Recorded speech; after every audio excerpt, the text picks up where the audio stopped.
Assalamu alaikum wa rahmatullahi wa barakatuh. Viti 2025, çmimi Nobel për kimi I ndahet këtyre tre shkencëtarëve: Omer Yagi me origjinë palestines, Richard Robson edhe Susumu Kitagawa.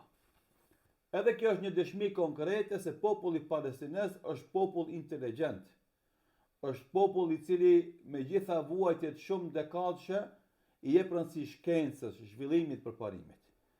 Dhe këta tre shkencëtarë morën çmimin për kimi, çmimin Nobel për kimi, në kontributin e tyre që dhanë në MOF.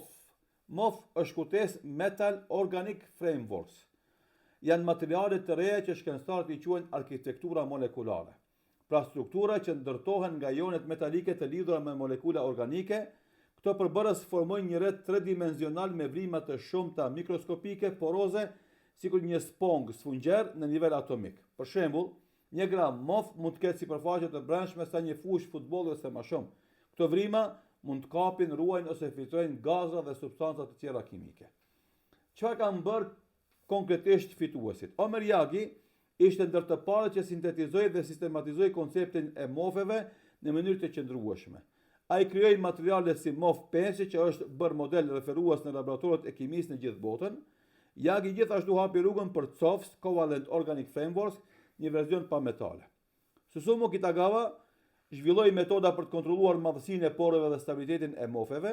Ai tregoi se mund të krijon MOF-e që thithin dhe lëshojnë gazra, si oksigjen ose hidrogjen, një revolucion për ruajtjen e energjisë. Richard Robertson ishte ndër të parët që kuptoi si mund të lidheshin ionet metalike dhe ligande organike në rrjete gjigante. Ai formoi baza teorike për strukturën gjeometrike të MOF-eve, që më pas u zhvillua nga Kitagawa dhe Yagi. Pse janë të rëndësishme këto të arritura?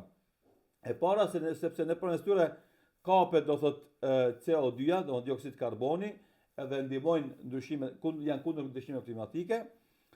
Kjo I bën ato shumë të rëndësishme për neutralitetin klimatik dhe reduktimin e ndotjes.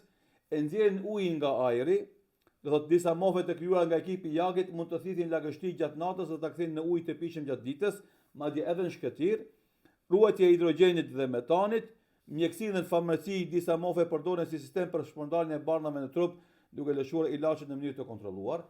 Katalizator kimik, falë sipërfaqes së tyre të madhe, MOF-et mund të përshpejtojnë reaksione kimike, pra të zëvendësojnë katalizatorët tradicional industrial. Në përmbledhje, këta tre shkencëtarët e kanë kthyer kimin nga shkencë e përbërjeve në arkitekturë të materjes, duke I lejuar shkencëtarët të ndërtojnë struktura me funksione të dizajnuara molekul pas molekule. Pra kjo është kontributi I tyre, ku në kokë të tyre është ky shkencëtar I palestines. Kene parasysh.